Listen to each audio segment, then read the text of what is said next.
Vamos a compartir la palabra del Señor. Ahí está, dice, esperando la segunda venida del Señor. Y el subtítulo es Crezcamos en discernimiento e influencia. Bien, como parte de este proceso.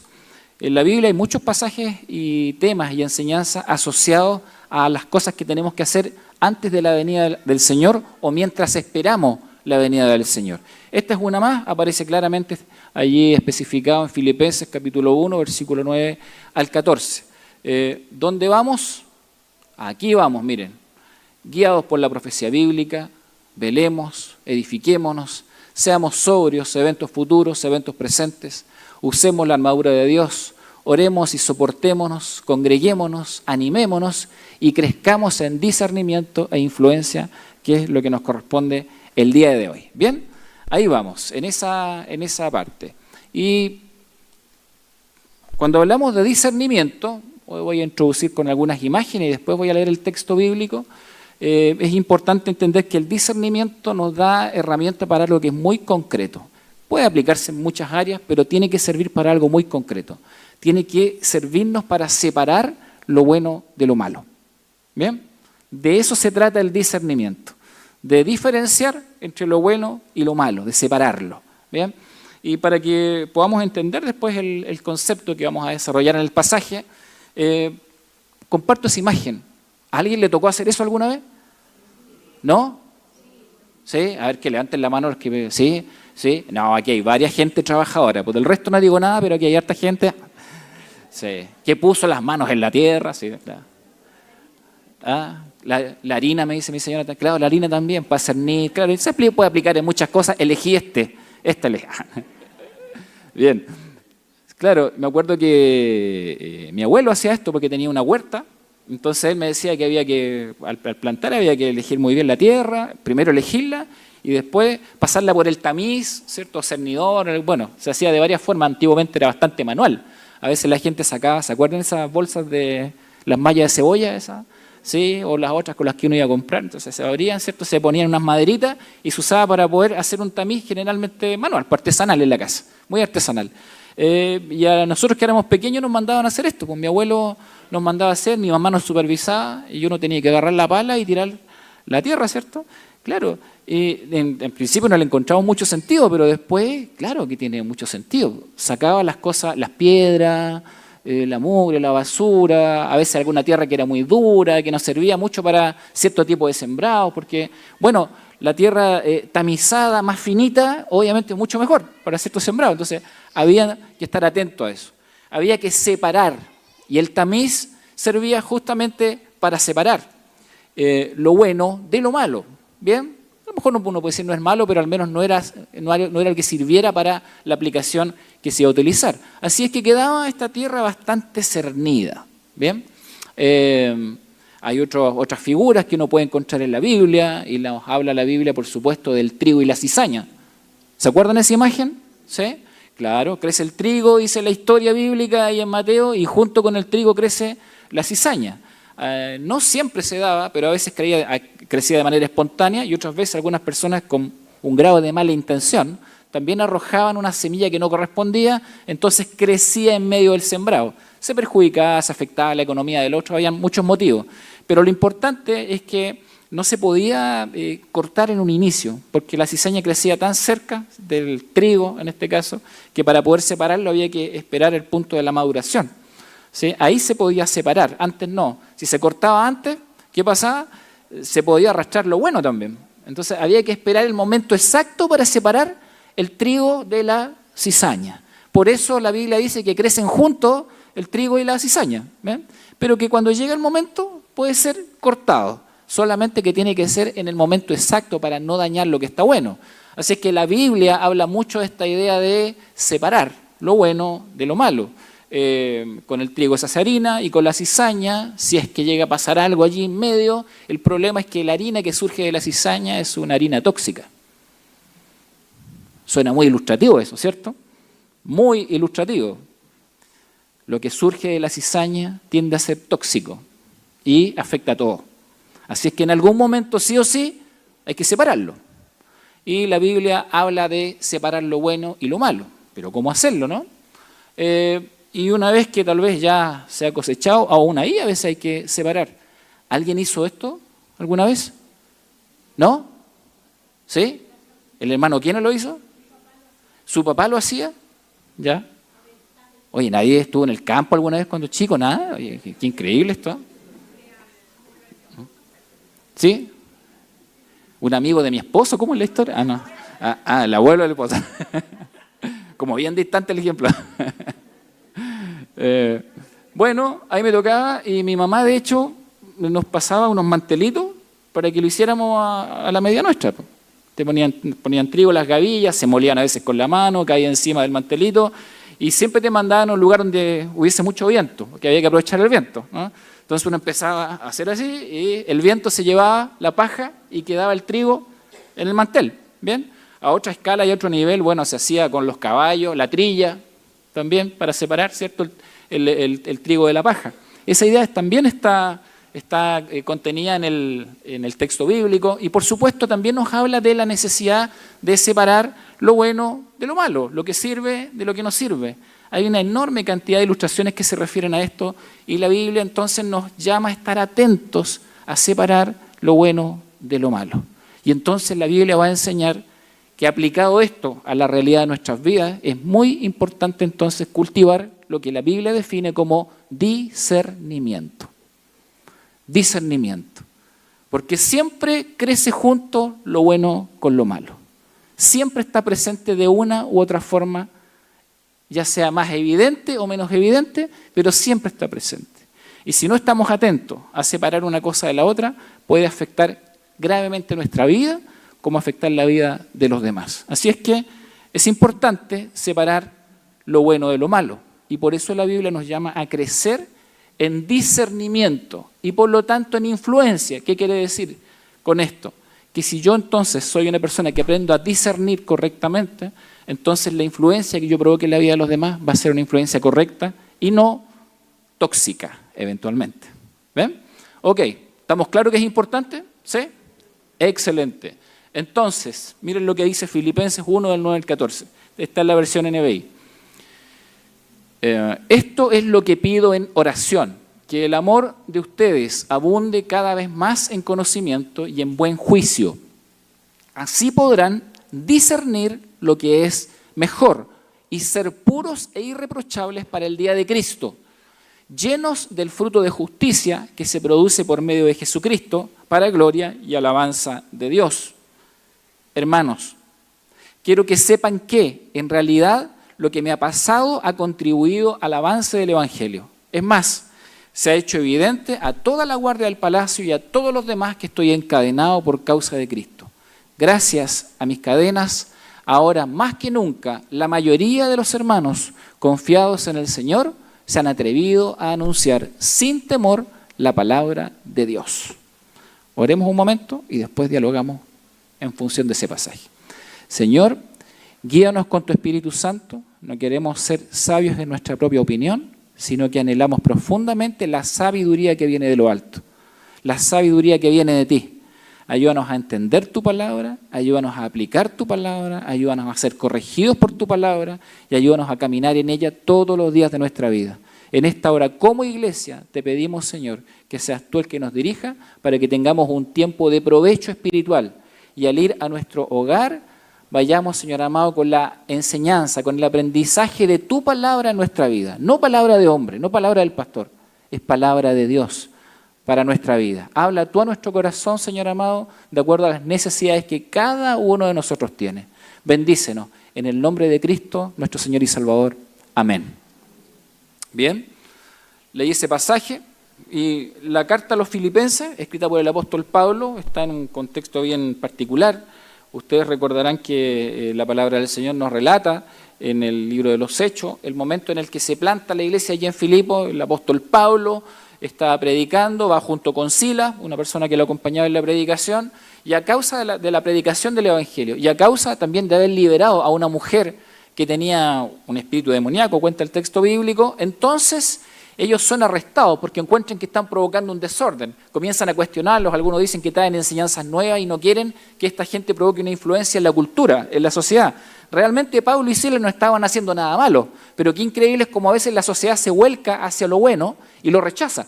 Y las personas no son capaces de discernir, aprovechando el concepto, ¿cierto?, de que están delante de la verdad y están recibiendo realmente algo bueno y prefieren rechazarlo por diferentes motivos. A algunos no les conviene en términos económicos, a algunos no les conviene en términos tal vez de su posición social, algunos prefieren simplemente rechazar esta perspectiva cristiana porque los confronta en términos morales y éticos.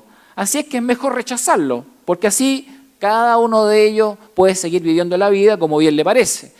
Entonces nos cuenta el texto bíblico en Hechos que Pablo es tomado prisionero junto a Silas, es puesto en lo profundo de la cárcel. Antes de eso, en el versículo 23, va a decir de que en realidad les fueron golpeados mucho, dice el texto, fueron muy golpeados, ¿sí? Y después de ser golpeados fueron puestos en la última de las cárceles, la más profunda, quiere decir que es el lugar donde no podían escapar, ¿bien? Y estando allí, dice, el carcelero los puso en la parte más escondida de la prisión y les sujetó, los pies con unas piezas de madera grandes y pesadas. Cerca de la medianoche, Pablo y Silas oraban y cantaban alabanzas a Dios, mientras los otros prisioneros escuchaban. Esa imagen es dramática, ¿sí? Porque están en la prisión de más al fondo, están en un momento sufriente, han sido torturados, han sido puestos, ¿cierto?, ahí en oprobio, como dice la Escritura, están sujetos sus pies con estas grandes y pesadas piezas de madera. ¿Qué haría uno en esa condición? ¿Qué haríamos nosotros en esa condición? En realidad a veces hace falta un resfriado nomás para mover el ánimo, ¿cierto? Pero miren cómo están ellos sujetos a una situación tan compleja y la opción que toman, la decisión que toman es orar y cantar alabanzas a Dios. Qué momento, ¿no? La decisión que toman es orar y cantar alabanzas delante de Dios. Un momento único. Lo que ocurre después es que hay un terremoto, se abren las puertas, la cárcel casi se cae, se sueltan entonces todas estas piezas que los están conteniendo y cuando el carcelero despierta está aterrado porque piensa que todos escaparon, ¿sí? Y pensando que todos escaparon, él mismo se quiere dar muerte. Cuando Pablo lo detiene y le dice, no te preocupes, nadie se ha ido, estamos todos acá. Estamos aquí. Y entonces se convierte el carcelero y la familia del carcelero. Ustedes conocen esa historia, es mucho más amplia. Pero en ese momento surge entonces en Filipo una iglesia. Una iglesia que va a comprender entonces que servir al Señor muchas veces no es algo fácil. Va a comprender desde el inicio que servir al Señor implica grandes sacrificios. Que servir al Señor implica, por supuesto, situaciones como esta, como las que ustedes acaban de ver. Así es que, desde ese punto de vista, el apóstol Pablo va a sobrellevar una situación compleja para sí mismo, para Silas, pero al mismo tiempo se va a transformar en un ejemplo para los presos que están allí y para todas las personas que van a conocer el Evangelio ahí en Filipos. Más adelante entonces, con la iglesia ya establecida, el apóstol Pablo le va a enviar una carta para animarlos y para recordarles entonces que hay que seguir adelante en medio de las circunstancias difíciles, que hay que aprender a discernir los tiempos y a entender entonces cómo es que tenemos que vivir el cristianismo aun cuando la opresión o las complejidades sociales puedan ser tan aberrantes, ¿no? O estar tan en contra de la vida cristiana. Entonces va a trazar una enseñanza para la iglesia a su tiempo, para la iglesia de Filipo. Y esa es la enseñanza que nosotros tomamos hoy a partir de los versículos que acabo de leer. Al menos estas cosas va a tocar, desde el versículo 9 al 14. Creciendo en discernimiento e influencia. En el versículo 9 va a hablar del fundamento, los vamos a ver uno por uno, ¿cierto? En el versículo 10 está la aplicación práctica de ese fundamento. En el versículo 10 también, en la segunda parte, el objetivo personal para cada uno de nosotros.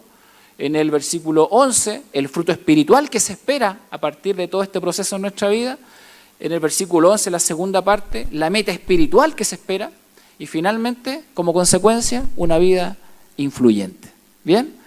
Una vida influyente en términos espirituales. Miren cada uno de esos pasos. Vamos ahí. ¿Por qué es necesario el discernimiento?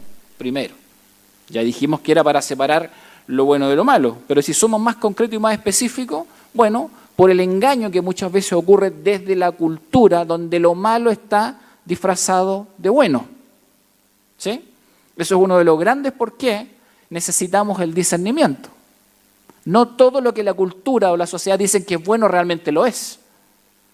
Y por lo tanto hay muchas cosas que son malas, son incorrectas y están disfrazadas de cosas buenas. Se necesita entonces que el pueblo de Dios tenga el discernimiento correcto para separar lo bueno de lo malo. También por la ambigüedad de la sociedad, de la cultura, de lo que está alrededor nuestro. ¿Sí? Hoy en día en particular es una característica, ¿cierto? Esta ambigüedad. Nada es tan bueno, nada es tan malo, al final parece que todo sirve, ¿no? Una perspectiva muy pluralista de la vida, donde, bueno, cada quien que quiera vivir como quiera, digamos, aparentemente encuentra su lugar y su espacio en medio de esta cultura, por la oposición social al cristianismo. Eso es muy concreto y muy directo. Por la ignorancia de los fundamentos bíblicos, teológicos y doctrinales. Sí, cada vez hay más gente que dice creer en Dios, pero que no tiene los fundamentos bíblicos, teológicos y doctrinales adecuados. Eso hace que su fe cada vez se vuelva más insustancial. Y lo que le sucede es que cuando es confrontado por personas que tienen a veces un pensamiento social, sociológico o filosófico profundo, no tienen respuesta. Se quedan sin respuesta con los amigos, sin respuesta con los compañeros de la universidad, ¿cierto? Y parece que el cristianismo entonces no tuviese el peso que realmente tiene.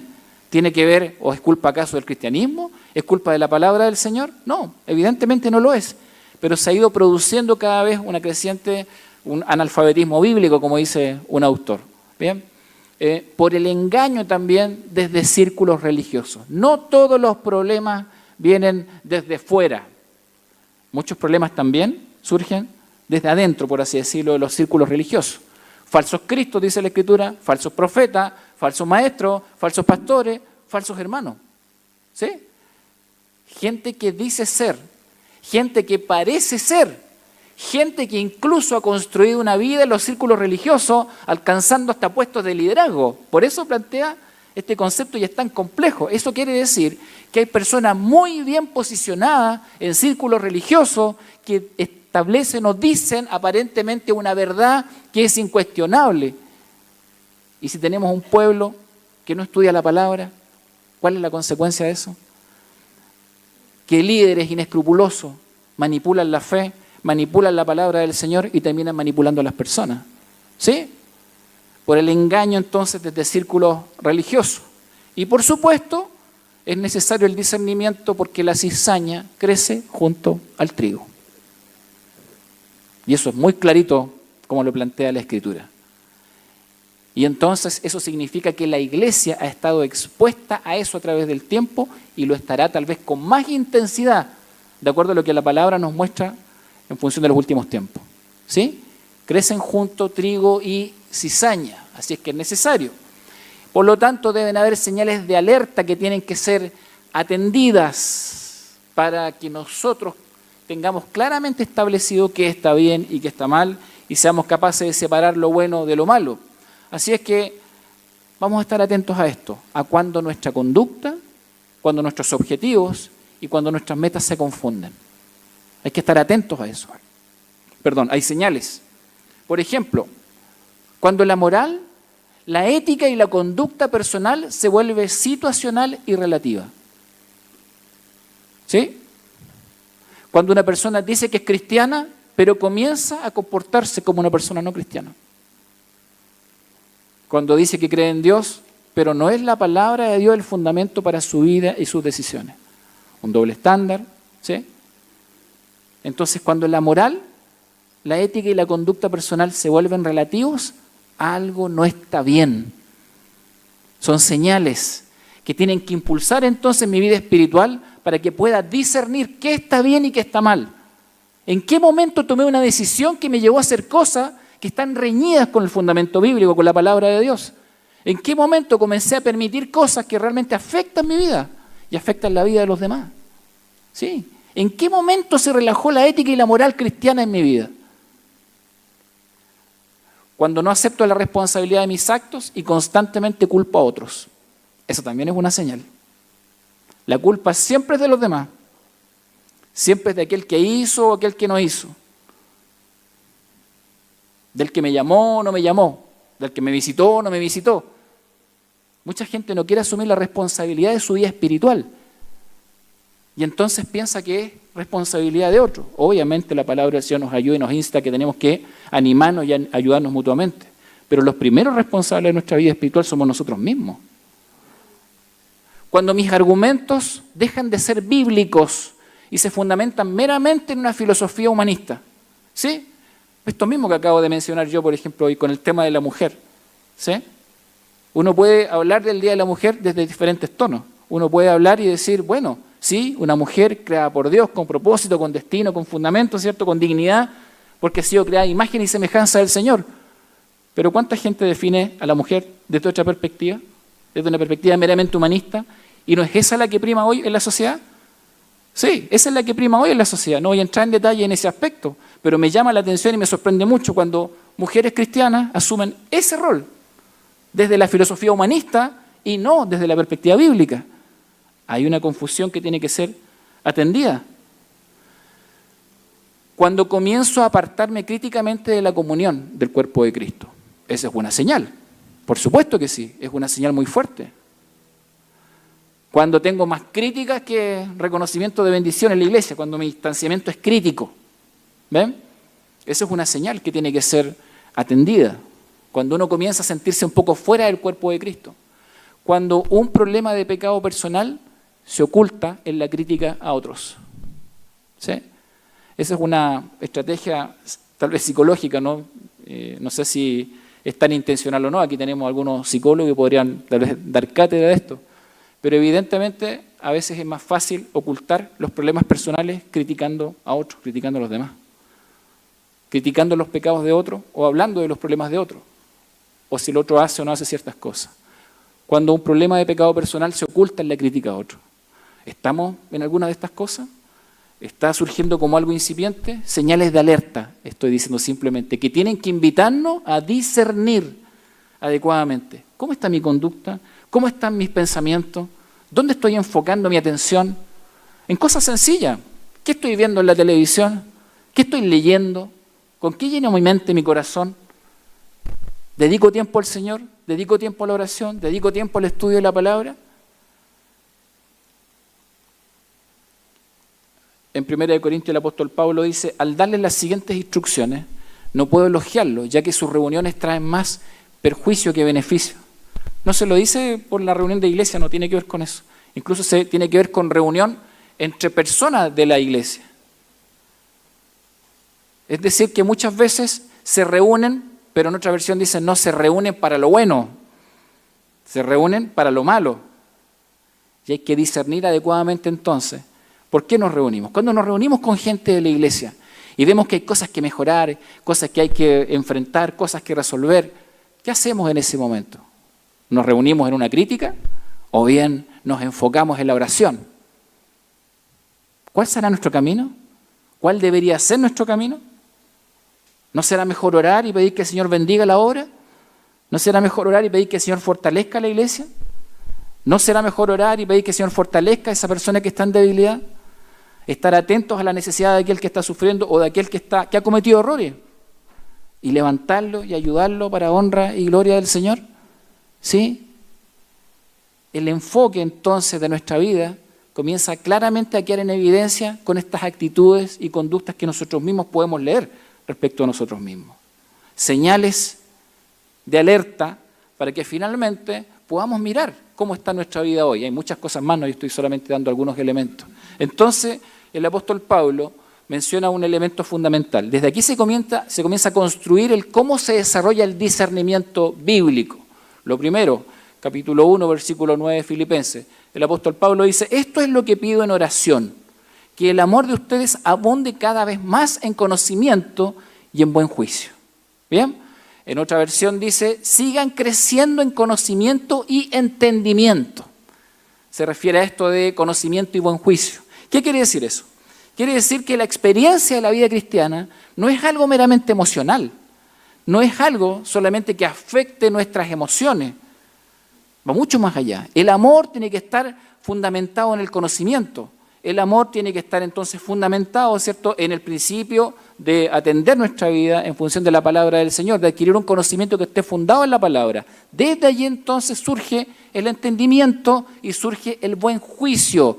Así, cuando uno une estos elementos, el amor, el conocimiento, la palabra del Señor, la guía del Espíritu Santo, uno puede tener el fundamento preciso para poder discernir adecuadamente. Bien, así es que el amor, como la expresión práctica de la fe, no está separada del conocimiento. Ambos son uno y colaboran para generar el buen juicio. Necesitamos entonces todos estos elementos unidos para que se produzca el buen entendimiento, el buen juicio. El discernimiento requiere un fundamento que no debe ser relativo, requiere el fundamento absoluto de la palabra del Señor. Y después que pone el fundamento, luego avanza lo que es la aplicación práctica. En la primera parte del versículo 2 dice, miren, literalmente, así podrán discernir lo que es mejor. ¿Ven? Así podrán discernir lo que es mejor. Un amor fundado en el conocimiento que nos lleva al entendimiento y al buen juicio. Un amor fundado en la palabra del Señor. Un amor fundado en una relación verdadera y profunda con el Señor. Así entonces, dicen, podrán discernir lo que es mejor. En la otra versión dice, quiero que entiendan lo que realmente importa. Esa es la expresión en la NTV. Que aprendan a comprender cuáles son las cosas importantes. Y para que uno entonces pueda comprender lo que realmente importa, uno tiene que tener esta experiencia de amor con el Señor, pero también de conocimiento de su palabra. ¿Ven? Ahí está, el fundamento y la primera parte de la aplicación práctica. Entonces, discernir, bíblicamente allí significa someter a prueba algo para saber si es aceptable. Si yo no tengo las herramientas para poder contrastar que están en la palabra del Señor, ¿cómo podré entonces discernir? ¿Cómo podré someter a prueba algo para saber si es o no aceptable? Y el segundo elemento del discernir es el examinar en profundidad a fin de comprender, comprobar o distinguir. ¿Ven? Someter algo a prueba, examinar en profundidad. De esta forma entonces uno puede separar lo bueno de lo malo. Fundamento, aplicación práctica, este objetivo personal, ¿no? Un primer objetivo personal que tiene que ver con disfrutar de la vida transformada. De tal forma que, dice el apóstol Pablo, puedan ser puros e irreprochables para el día de Cristo. ¿Ves? Miren el pasaje. Así podrán discernir lo que es mejor y ser puros e irreprochables para el día de Cristo. No solamente discernir, sino que aplicarlo de tal manera que sea parte de la vida y un objetivo de nuestra vida. La otra versión dice, a fin de que lleven una vida pura e intachable hasta el día que Cristo vuelva. ¿Qué le parece? Este es nuestro deber, dice, hasta que Cristo vuelva. El discernimiento, entonces, es algo que acompaña la vida cristiana y nos tiene que acompañar hasta que Cristo vuelva. Eso significa que nosotros siempre vamos a ser desafiados a conocer, a entender la palabra de Dios y aplicarla correctamente en medio de las circunstancias que estemos experimentando. Y siempre el desafío va a ser grande, ser puros e irreprochables. Puros también se puede traducir como sincero.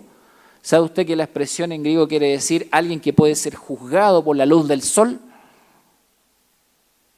Alguien que puede ser probado como genuino.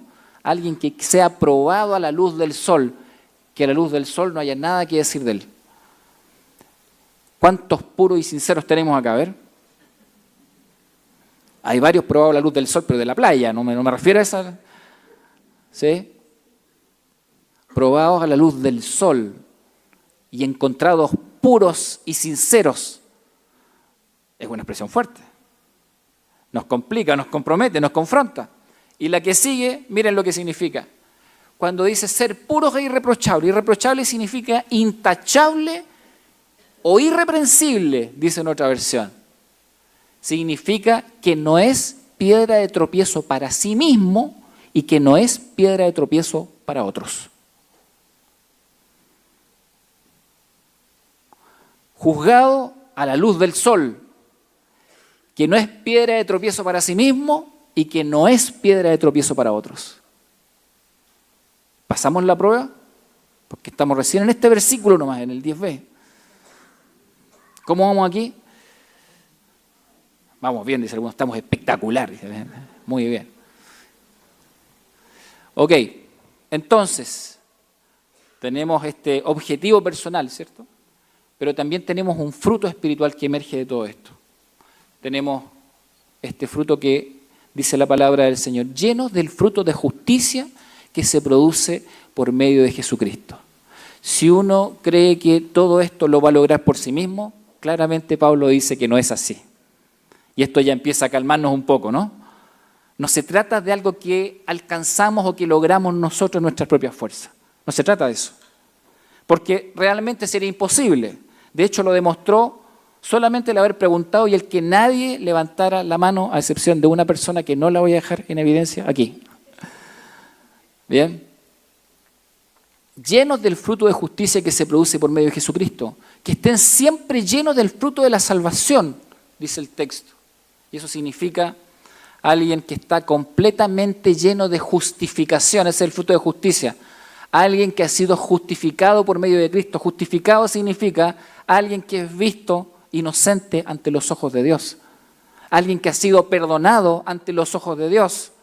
Alguien entonces que tiene una vida nueva delante de los ojos de Dios por causa de Jesucristo. A eso se refiere el apóstol Pablo. ¿Es posible caminar en una vida pura, sincera, irreprensible, irreprochable? Humanamente no. Pero el apóstol Pablo dice, me refiero a las personas que están llenas, completamente llenas de justificación. Personas que están disfrutando los frutos de justicia en Cristo Jesús. Personas que han entregado su vida al Señor. A ellos me refiero, dice el apóstol Pablo.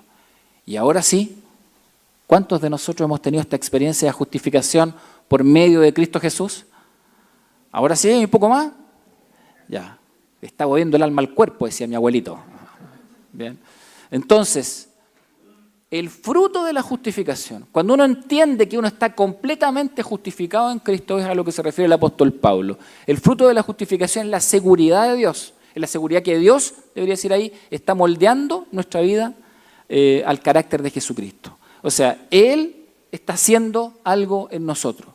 Nos justificó, pero además de justificarnos, de declararnos inocentes ante los ojos de Dios por causa de Cristo, por causa de Él, no por causa nuestra, por causa de su gracia y de su misericordia, no por causa de nuestros méritos, porque no los tenemos, ¿cierto? Estas personas entonces, además como fruto de la justificación, recibimos una vida que está siendo moldeada para que sea como la vida de Jesucristo. El Señor nos está moldeando nuestro carácter y el fruto espiritual finalmente es ese, un carácter como el de Jesucristo. Evidentemente estamos en proceso, ¿sí? Pero caminando, creciendo en una vida nueva, comprendiendo cada vez más profundamente lo que el Señor quiere de nuestras vidas.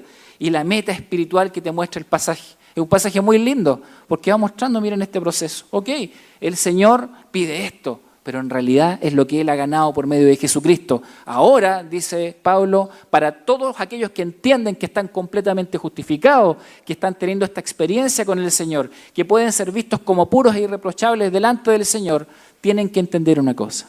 Sus vidas, las vidas de las personas que han recibido a Cristo, tienen que ser vidas para gloria y alabanza de Dios.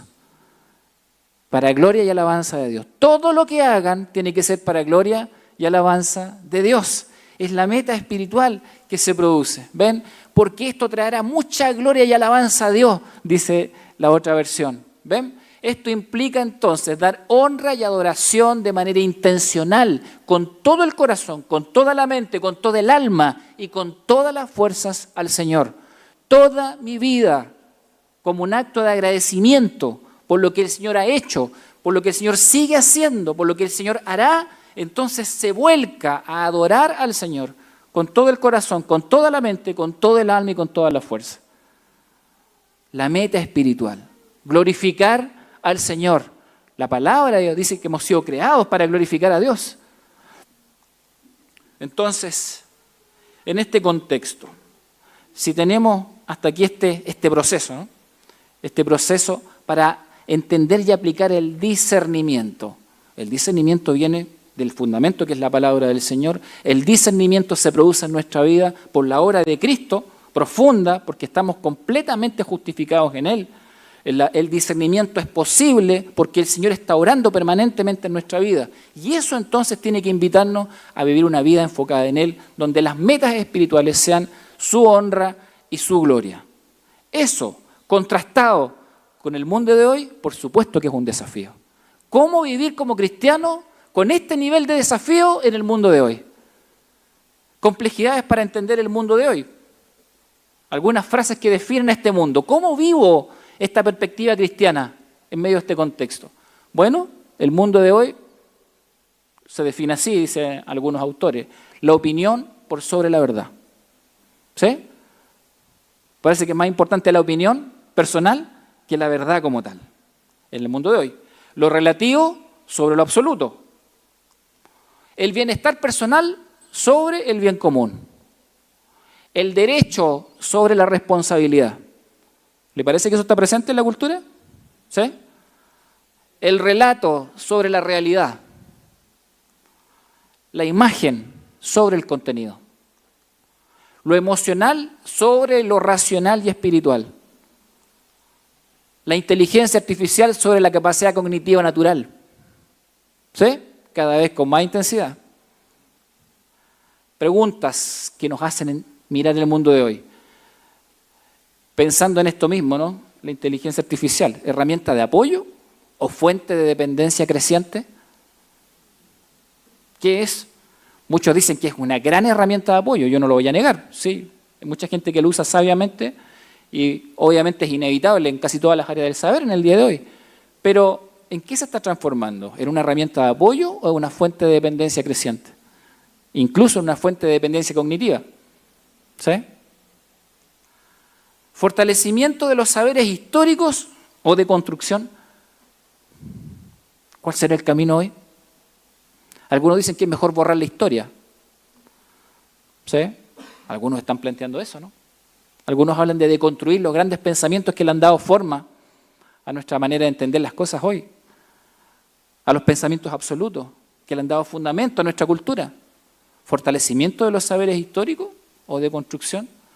Unir para comprender, dice un autor, o fragmentar para conocer. ¿Qué hacemos? ¿Por qué pongo estas preguntas?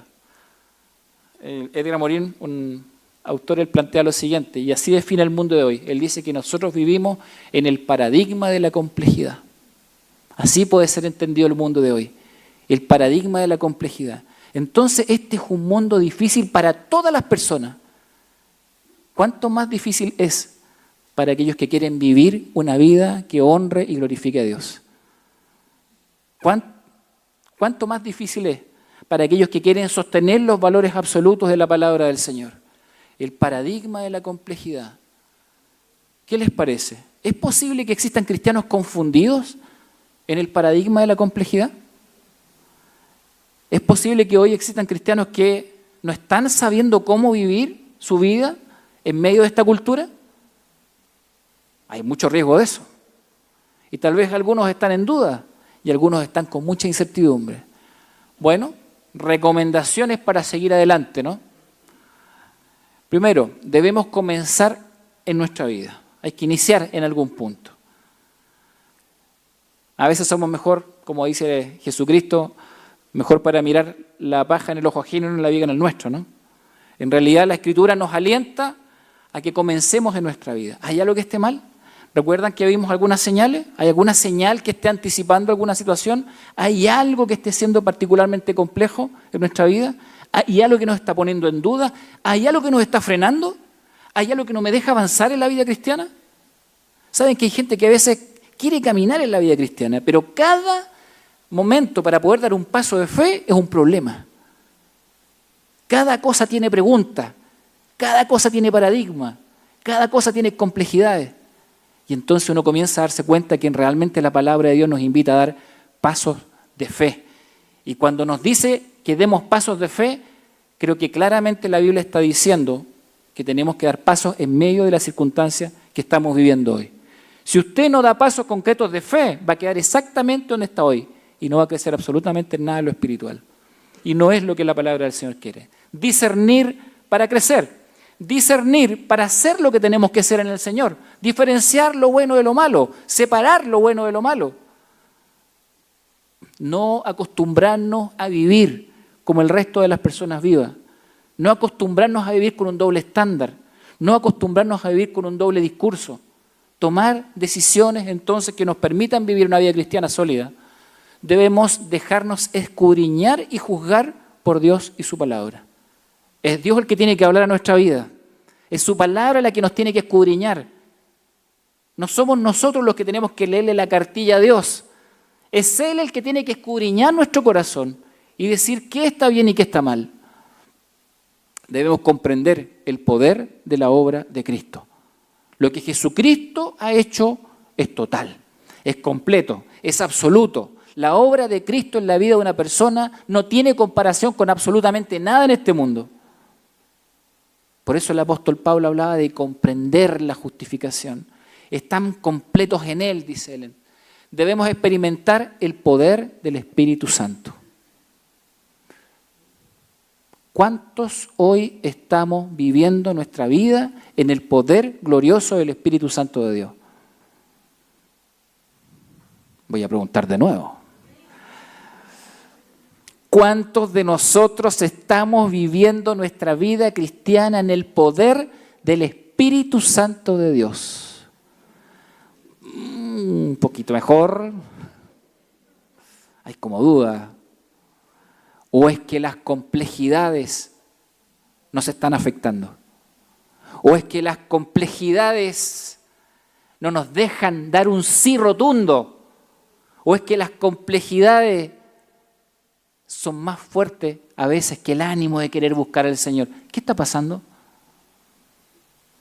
¿No puede ser un sí? Ok, no voy a hacer esa pregunta, voy a hacer la pregunta de manera distinta. Bien. ¿Anhela profundamente vivir su vida cristiana en el poder del Espíritu Santo de Dios? Eso estuvo mejor, ahí sí. Eso. Tiene que estar en nuestra vida, este anhelo profundo. ¿Ven? Tener una experiencia en el Espíritu. Que Dios nos guíe, nos bendiga, nos empodere de la manera correcta, no desde la perspectiva sociocultural, que nos empodere en el Espíritu, en su palabra, de tal forma que seamos capaces de entender la obra de Dios, de entender la voluntad del Señor, de entender los propósitos del Señor y de anhelar profundamente tener una vida con Él. Hay un autor, John Piper, que creo que alguna vez lo comenté con ustedes, él dice eso, dice, el gran problema de los cristianos de hoy es que no anhelan suficientemente a Dios. Así dice, no lo anhelan. Toma como ejemplo el pasaje del rey David en los Salmos cuando él dice, mi carne te anhela, Señor, mi alma tiene sed de ti. ¿Cómo vamos entonces a tener una experiencia profunda en el Espíritu con el Señor si entonces no estoy ni siquiera anhelando todo lo que el Señor tiene para mi vida? Querido hermano, ¿anhelamos el poder de Dios glorificándose en nuestra vida? ¿Anhelamos el poder del Espíritu Santo de Dios obrando con poder en nuestro corazón, transformando nuestra existencia, corrigiéndonos, quitando lo malo, separando lo malo, retirando lo malo de lo bueno? ¿Anhelamos eso? Porque anhelar la presencia del Espíritu Santo de Dios significa entonces disponernos delante de su presencia y decirle, Señor, aquí estoy, aquí está mi vida, Señor, sometida delante de tu presencia para que tú la escudriñes, para que tú corrijas, para que tú saques lo que tengas que sacar, para que sanes mi vida, para que sanes mi corazón, para que cambies mi manera de pensar, para que en medio de toda esta complejidad y paradigmas que afectan a la sociedad, Señor, yo nunca tenga la menor duda de que te amo con todo mi corazón, con toda mi mente y con toda mi fuerza. Queridos hermanos, podemos perder todas las cosas de este mundo, y a veces tanto valor que le damos a ciertas cuestiones de este mundo. Podemos perder todas las cosas de este mundo. El rey David dijo en algún momento, mejor es tu misericordia que la vida. Podemos perder todo, pero no podemos perder nuestra relación con el Señor. Nunca, nunca. Entonces, debemos vivir para honra y para gloria de Dios. Debemos seguir creciendo cada día en discernimiento e influencia hasta que Cristo venga. dice el texto. ¿Ve? No dejamos de crecer, no dejamos de avanzar, no dejamos entonces de comprender. Así es que ahí puse otro dibujito muy similar, ahora se entiende perfectamente. No nos opongamos a lo que el Señor está haciendo en nuestra vida. Y ahora ese dibujito tiene sentido para nosotros. ¿Tendrá el Señor que agarrar la pala y discernir algunas cosas? ¿Tendrá el Señor que separar trigo y cizaña? ¿Tendrá el Señor que sacar algunas impurezas para que la tierra cada vez vaya quedando más finita? Mi abuelo ponía una malla un poquito más grande, después una un poquito más chica, hasta que la tierra le quedaba como él quería. ¿Sí? ¿No será lo que quiere hacer el Señor con nuestra vida? ¿Sí? Sacando, arreglando, poniendo Él las manos entonces en nuestra vida. Al menos hagamos algo, queridos hermanos. Al menos hagamos algo. No nos opongamos a lo que el Señor quiere hacer en nuestra vida. No nos opongamos a lo que el Señor quiere proveer a nuestra vida. El resultado concreto nos muestra este pasaje. Mire, el apóstol Pablo asumió esto, ¿no? Entonces, una vez que le dijo a los hermanos de Filipo cómo es que funcionaba esto del discernimiento aplicado a la vida, ¿cierto? Anhelando profundamente lo que el Señor está haciendo, entonces él toma como ejemplo su propia vida. Porque una persona que tiene el discernimiento adecuado y que vive para honra y gloria de Dios, termina siendo influyente para honra y gloria de Dios en la vida de los demás. Sí, mucha gente los va a mirar y va a decir, yo quiero tener lo que tú tienes. Quiero tener la alegría que tienes, quiero tener el gozo que tienes, quiero tener la paz que tienes tú en los momentos difíciles, en los momentos de crisis. ¿No se lo ha dicho algún amigo, algún familiar? ¿Cómo es que tienes paz? ¿Cómo es que tienes alegría si estás pasando dificultades? ¿Qué hemos dicho nosotros en ese momento? ¿No es acaso que la fortaleza del Señor está en nuestra vida? ¿Que la paz que sobrepasa todo entendimiento viene de su presencia con nosotros? ¿Que es Él el que nos sostiene? ¿Que es Él el que nos levanta? ¿Que es Él el que nos ha dado una nueva vida? Pablo dice eso, hermanos, quiero que sepan que en realidad lo que me ha pasado ha contribuido al avance del Evangelio. ¿Cómo es posible que alguien vea algo bueno en medio de lo malo? Porque tiene discernimiento espiritual. Y se da cuenta que hay algo mucho más profundo, que donde el resto de los ojos humanos se detiene y ve todo mal, él ve algo distinto, ve la mano del Señor y ve la obra de Dios en su vida. Entonces, hermanos, quiero que sepan que en realidad, porque cuando Pablo escribió la carta a los filipenses estaba en la cárcel, otra vez, por causa del Evangelio. Entonces dice, lo que me ha pasado ha contribuido al avance del Evangelio. ¿Ven? Miren, cómo él, lo que todos ven mal, y de hecho algunos lo rechazaron y lo abandonaron, cómo lo que todos ven mal, él lo ve como algo bueno en la voluntad del Señor. Muchas veces nosotros nos ocurre algo malo y nos quejamos tanto, ¿no? Y nos dejamos de preguntar, ¿para qué has permitido esto, Señor? Lo que me ha pasado ha contribuido al avance del Evangelio. Es más, se ha hecho evidente a toda la guardia del palacio y a todos los demás que estoy encadenado por causa de Cristo. Gracias a mis cadenas, ahora más que nunca, la mayoría de los hermanos, confiados en el Señor, se ha atrevido a anunciar sin temor la palabra de Dios. Miren, una persona que tuvo discernimiento para entender la voluntad del Señor y entonces su vida se volvió influyente. ¿A quién afectó? Él dice que a toda la guardia del palacio. ¿A quién más? A todos los demás. No dice gente cristiana. Y después dice a la mayoría de los hermanos. También afectó a gente cristiana su testimonio. Porque cuando una persona le cree al Señor, entiende los propósitos del Señor. Porque cuando una persona le cree al Señor, ama, anhela y vive en la voluntad del Señor. Porque cuando una persona, un cristiano, una cristiana viven en la voluntad del Señor, entonces se vuelven personas verdaderamente influyentes en la vida de los demás, sean cristianos o no lo sean. Vivamos entonces como una persona cristiana influyente, moldeada para ser como Jesucristo. No seas vencido de lo malo, vence con el bien el mal, dice la carta a los Romanos. Que ellos se conviertan a ti, pero tú no te conviertas a ellos, dice el libro de Jeremías. Ese pasaje termina con, un poquito más abajo, el que leí en principio de Filipenses, con esto. Esta es la única manera de entender nuestra relación con el Señor y poder vivir una vida a esta altura. Porque para mí el vivir es Cristo y el morir es ganancia. ¿Sí? Para mí el vivir es Cristo y el morir es ganancia. Que el Señor nos guíe y nos dé discernimiento. Y seamos entonces verdaderamente influyentes. Así podrán discernir lo que es mejor y ser puros e irreprochables para el día de Cristo, hasta que Cristo venga, dice la otra versión. Sí, queridos hermanos, el día del Señor vendrá y que el Señor nos encuentre con el discernimiento adecuado y viviendo para su honra y para su gloria. Amén. Oremos delante de la presencia del Señor.